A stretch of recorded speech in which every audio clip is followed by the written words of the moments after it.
எதை எடுக்கிறேன்? இதை மட்டும் தானே எடுக்கிறேன். எண்ணெய் சூடானதுக்கப்புறம் வெந்தயம்,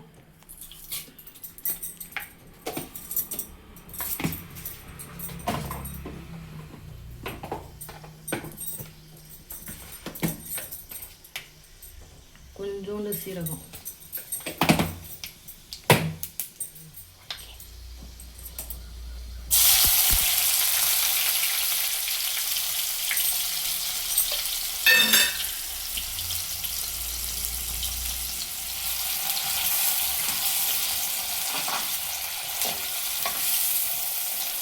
புளி கரைச்சி, மிளகாத்தூள், மல்லித்தூள், மஞ்சத்தூள், தேங்காய் பேஸ்ட்டு. தேங்காயில் சோம்பு மெயின், சோம்பு கொஞ்சோண்டு வெங்காயம் அரைச்ச விழுது கரைச்சி வச்சுருக்கேன். தக்காளி கரைச்சி வச்சு இதில் ஊற்ற போகிறோம். வெங்காயம் வதங்கினதுக்கப்புறம் இதில் ஊற்ற போகிறோம்.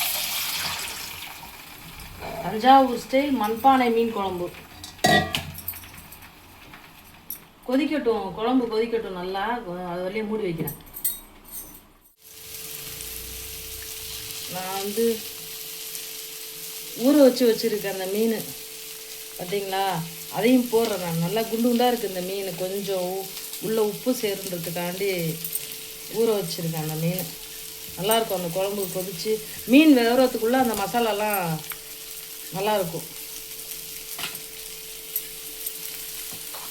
குண்டு குண்டாக இருக்குது. இங்கே பாருங்கள், பெருசு பெருசாக இருக்குது. அதனால் ஊற வச்சுட்டேன் மீனை.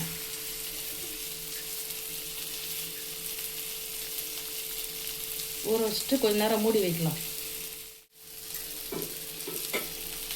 கொஞ்ச நேரம் குழம்பு மூடி வைக்கலாம் மீன் வேகிறதுக்கு.